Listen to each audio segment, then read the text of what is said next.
Prince Andrew has been warned his holiday at Balmoral Castle with the Queen is a bad look for his reputation, a royal editor has claimed. ITV's royal editor Chris Shipp discussed how Andrew's lawyers are handling the case. He said, "If they continue to stonewall, if they're continuing this policy of silence, that is the legal advice that Prince Andrew is getting. As I understand it, he's very frustrated by this whole process.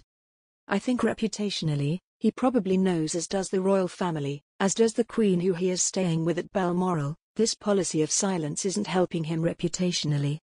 His comments come as in documents filed to the U.S. District Court for the Southern District of New York on Friday, the lawyers state there was a first attempt to serve the papers on the Duke on August 26, when an agent went to Windsor Great Park.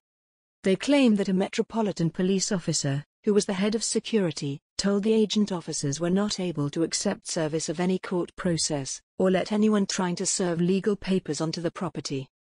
The agent returned the next day and was told the court process could be left with the police officer at the main gate and that this matter would then be forwarded onto the legal team.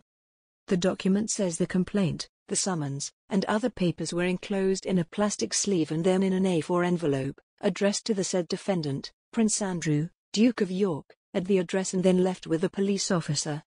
It says within 21 days of the summons the plaintiff must be served an answer to the complaint, and if you fail to respond, judgment by default will be entered against you for the relief demanded in the complaint.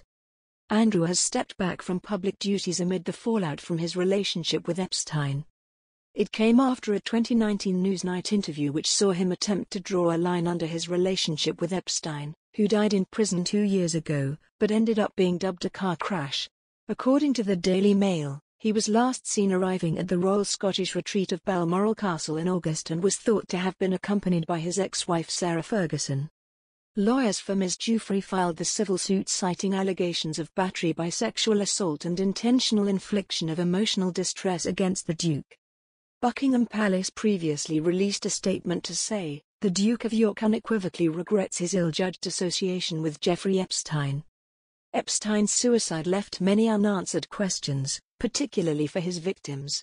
The Duke deeply sympathizes with those affected who want some form of closure.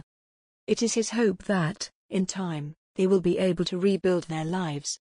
The Duke is willing to help any appropriate law enforcement agency with their investigations if required. The Duke has already stated that he did not see, witness, or suspect any behavior of the sort that subsequently led to Jeffrey Epstein's arrest and conviction. He deplores the exploitation of any human being and would not condone, participate in, or encourage any such behavior.